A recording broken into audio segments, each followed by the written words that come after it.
Hi everybody, welcomes to health tips by Bharati. ఈరోజు మనం ఈ వీడియోలో జలుబు తగ్గించే ఇంటి చిట్కాల గురించి డిస్కస్ చేద్దాము. మన ఇంట్లో దొరికే కొన్ని పదార్థాలతో జలుబు నుండి మనం ఉపశమనం పొందవచ్చు.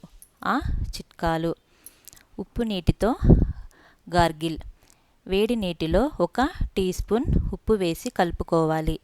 ఆ నీటిని రోజుకు 2-3 సార్లు గార్గిల్ చేయాలి. ఇలా గార్గిల్ చేయడం వల్ల గొంతు నొప్పి తగ్గుతుంది.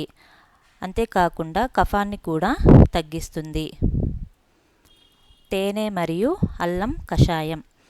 1 టీ స్పూన్ అల్లం రసం, 1 టీ స్పూన్ తేనె, ఇవి రెండింటిని కలుపుకొని రోజుకు 2 సార్లు తీసుకోండి. ఇలా తీసుకోవడం వల్ల మనకి జలుబు తగ్గుతుంది, గొంతుకు కూడా ఉపశమనం లభిస్తుంది. తులసి మరియు మిరియాల కషాయం. ఇది ఎలా చేయాలో ఇప్పుడు చూద్దాం. 8-10 తులసాకులను తీసుకోండి మరియు 4-5 మిరియాలను తీసుకొని ఈ మిరియాలను బాగా దంచుకొని ఈ రెండింటిని నీటిలో వేసుకొని బాగా మరిగించాలి. ఈ మరిగిన కషాయాన్ని కొంచెం గోరువెచ్చగా తీసుకోండి.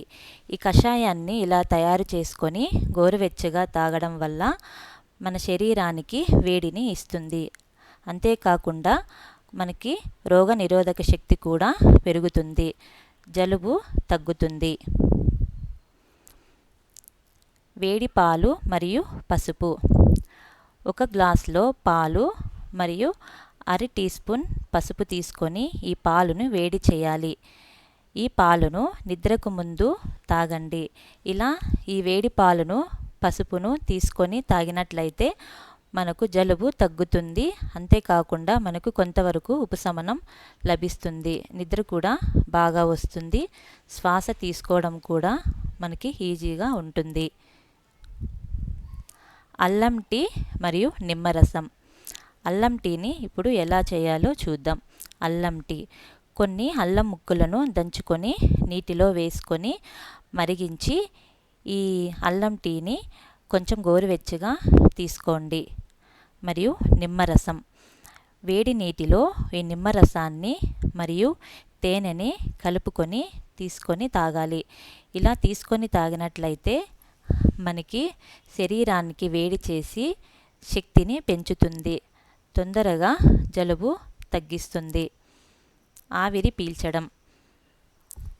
వీటన్నింటితో పాటు ఈ ఆవిరిని కూడా మనం పీల్చుకోవాలి. వేడి నీటిని ఒక బౌల్లో తీసుకొని ఆ నీటిని పీల్చడం ద్వారా మనకి ముక్కులు మూసిపోవడం తగ్గుతుంది.